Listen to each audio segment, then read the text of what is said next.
on est fiers de notre pays. Et puis, c'est pour ça que je suis fier de voir Israël sur le maillot, oui.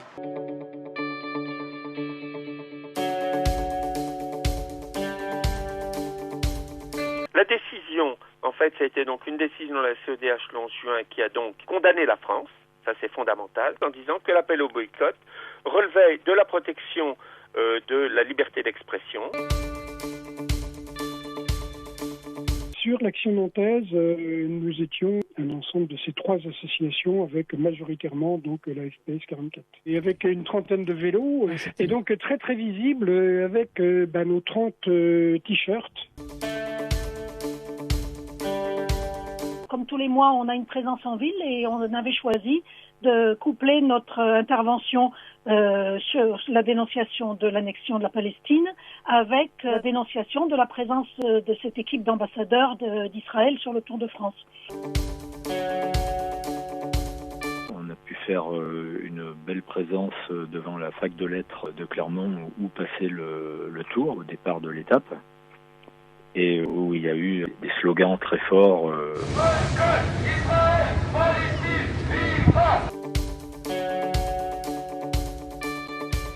Bonjour Didier Fagard donc. Vous êtes membre du groupe de travail boycott des investissements sanctions à l'AFPS. Ces appels au boycott en France, c'était des actions menées par un certain nombre de militants, le plus souvent devant des supermarchés, pour dénoncer donc la politique israélienne à travers en fait les produits qui étaient vendus dans les supermarchés. Ces actions, c'est des actions donc le plus souvent sur les parkings, devant les magasins, etc., avec distribution de tracts, slogans. Et ces actions ont été mises en cause par le gouvernement français.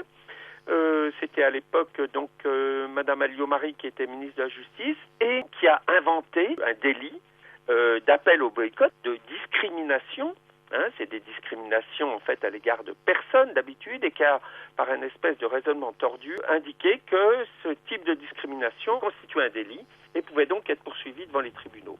Ça a été le cas d'ailleurs en France, il y a eu des militants qui ont été poursuivis. Alors tout à fait, il y a eu une dizaine d'affaires, une dizaine de procès, une centaine de militants à peu près au total qui ont été poursuivis devant les tribunaux et dans certains cas ils étaient condamnés le moins souvent et le plus souvent ils étaient relaxés.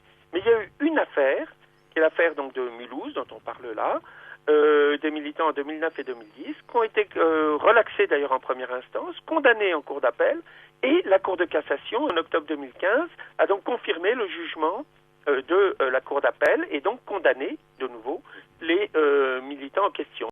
La décision, en fait, ça a été donc une décision de la CEDH le 11 juin qui a donc condamné la France, ça c'est fondamental, en disant que l'appel au boycott relevait de la protection de la liberté d'expression, article 10 de la Convention, et donc les militants avaient eu le droit de faire ce qu'ils avaient et que la France n'aurait pas dû les condamner. Alors l'enjeu important, c'est que à cause de ça, j'allais dire, il s'est petit à petit instillé dans le discours public l'idée que le boycott était illégal.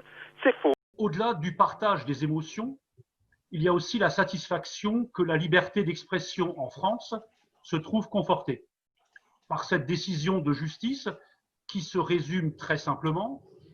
Il est parfaitement légal de boycotter et d'appeler au boycott de produits israéliens pour interpeller et faire réfléchir les consommateurs français sur la politique du gouvernement israélien. On avait appelé tous nos adhérents donc à nous rejoindre pour une déambulation donc en vélo dans le centre de Nantes, sur les principales places où l'on savait qu'il y avait bien sûr beaucoup de Nantais, mais également en cette fin de saison touristique, pas mal de touristes, d'autant plus que la ville de Nantes cet été avait réussi à poursuivre l'activité principale de l'été qui est le voyage à Nantes. En faisant travailler donc des artistes avec des œuvres qui restent pérennes. Nous étions donc une 35 le matin. Il n'y avait pas que des adhérents, il y avait aussi 2 autres associations qui s'étaient jointes à nous, à la FPS 44. Il y avait donc les Amis d'Aboudis Solidarité Palestine, qui est une association de citoyens de Rezé, qui est en appui de la politique municipale de partenariat avec Aboudis, donc à côté de Jérusalem Est en Palestine.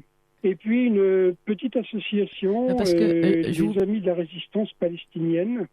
Sur l'Action nantaise, nous étions un ensemble de ces 3 associations avec majoritairement donc la FPS 44. Et avec une trentaine de vélos, et donc très très visible avec nos 30 t-shirts, Israel Startup Nation.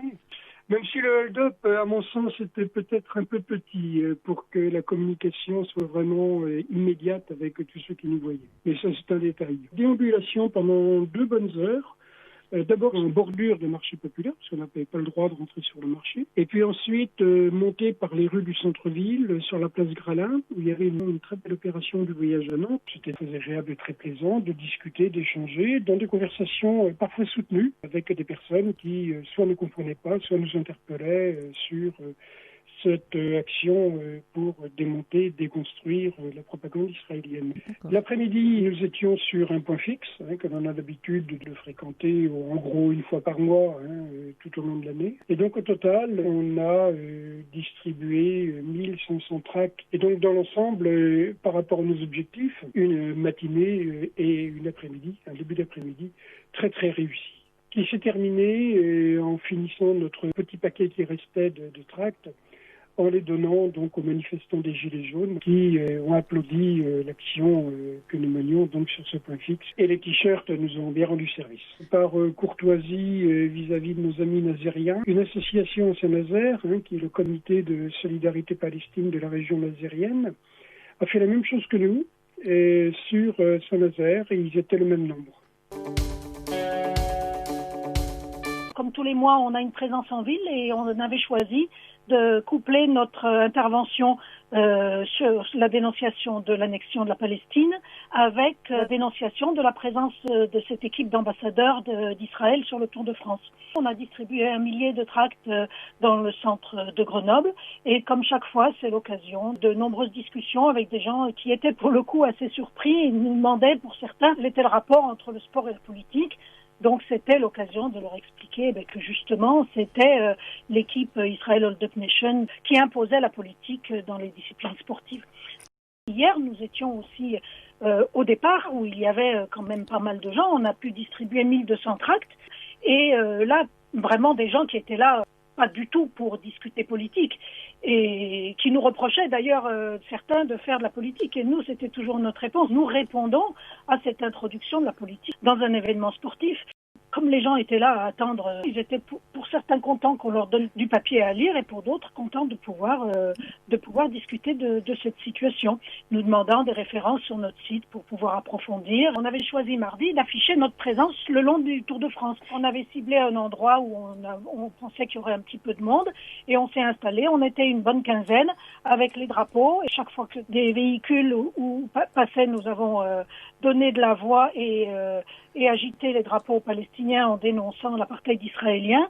Et puis, nous avons également donné encore plus de voix, bien sûr, au moment du passage des véhicules de l'équipe Israel Hold-Up Nation et des coureurs. C'était assez amusant parce qu'on pense qu'un certain nombre de véhicules de la caravane commencent à connaître les drapeaux palestiniens. On avait très, très régulièrement des petits coups de klaxon sympathiques et pas seulement de véhicules dont on sait qu'ils sont favorables à notre cause, comme les véhicules de la CGT, mais tout un tas de véhicules qui klaxonnaient et des actions vraiment positives pour ce qui est de donner à voir les couleurs de la Palestine le plus possible. Ça marque les esprits et que ça crée une espèce de dynamique étape après étape et que dans toutes les étapes, voire 1, 2, 3 fois des regroupements avec des gens qui dénoncent l'apartheid israélien et qui veulent faire valoir les droits des Palestiniens, eh bien je pense que ça c'est quelque chose qui aura marqué les esprits.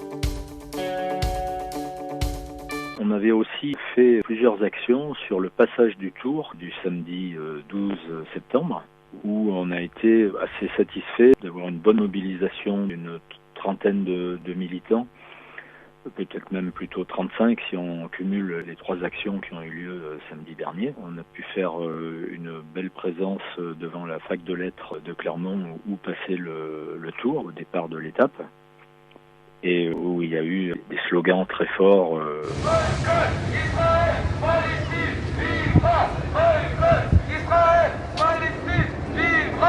Au passage des voitures, notamment des voitures de l'équipe Israël, et puis aussi au passage des cyclistes. La vidéo qu'on a fait de cette action sur notre page Facebook a eu plus de 1800 vues, ce qui est pas mal pour une petite page comme la nôtre.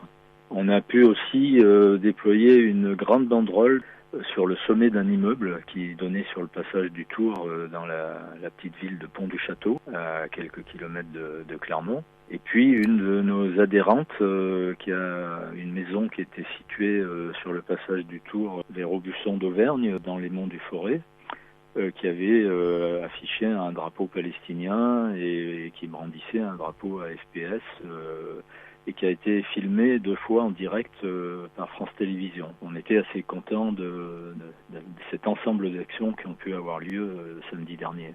Je pense que localement, on a pu être bien visible et informé, en même temps qu'on dénonce cette opération publicitaire de l'équipe Israël et Startup Nation sur le Tour. On dénonce ce que fait Israël et on met en avant le moyen d'action qui est le boycott sous toutes ses formes. L'autre aspect, c'est de mettre en miroir la situation des sportifs palestiniens par rapport à celle des sportifs israéliens. On espère qu'on obtiendra le retrait de l'équipe Israël Startup Nation du Tour 2021. Voilà, on n'aura pas besoin de refaire des actions, qu'il y aura le retrait avant le Tour 2021.